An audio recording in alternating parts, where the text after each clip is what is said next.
were expecting understated, maybe?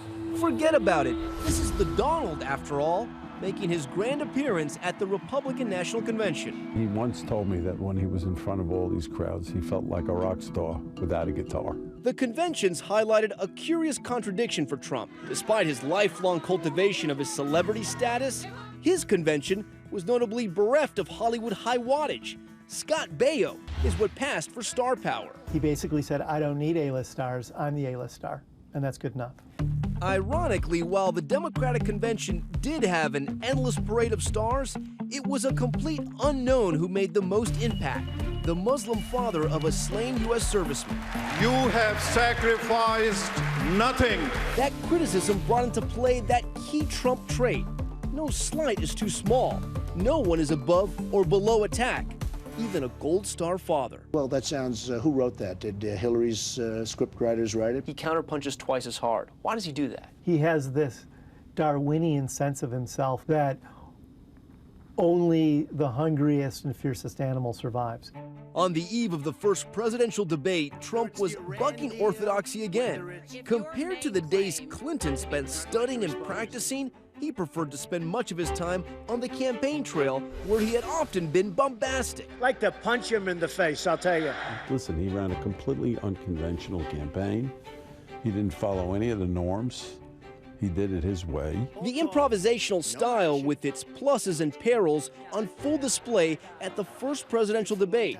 For the first 30 minutes, Trump is on his best behavior, sticking to his talking points. We have to renegotiate our trade deals. But as Hillary's constant barbs sink in... So a man who can be provoked by a tweet should not have his fingers anywhere near the nuclear codes. Trump reverts to form before our very eyes. Donald supported the invasion of Iraq. Wrong. That is absolutely wrong.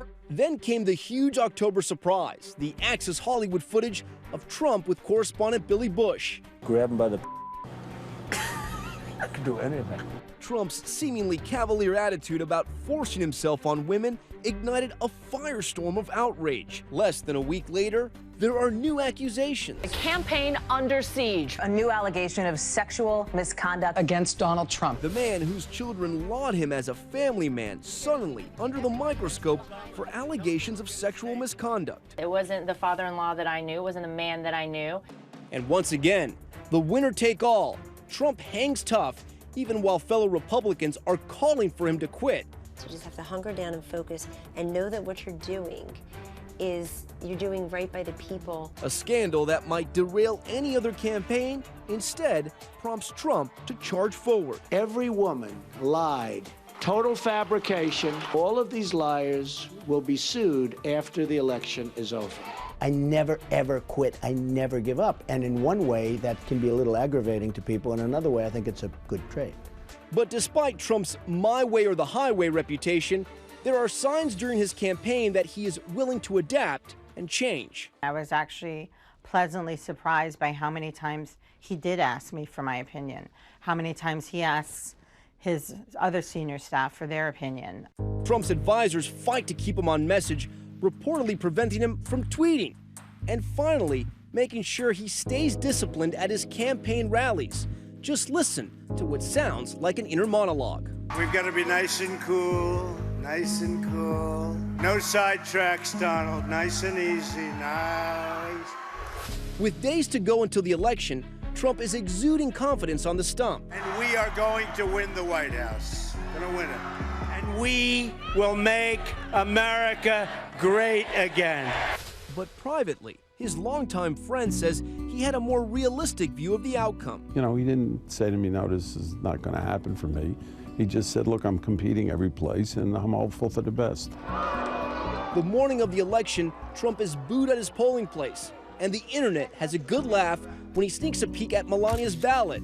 With polls and pundits uniformly predicting a Trump defeat, the Clinton campaign is sipping champagne on their plane, their candidate even signing a Newsweek magazine Madam President cover. A big state for Donald Trump. But then state after state starts falling to Trump. I heard there was a moment where people started coming up to him saying, President Trump, and he was like, hold on, not till we know for sure. Well, he's confident, but he's not an arrogant person, and becoming the President of the United States is a very humbling experience for anyone. He is now going to be the 45th President of the United States. Trump had seen something none of the politicians and pundits had seen, and at last, stunning victory in hand, he showed a side he's rarely shown, a capacity for graciousness. We can work together and unify our great country. Coming up, Mr. Trump goes to Washington. He may now be president-elect, but will he be presidential?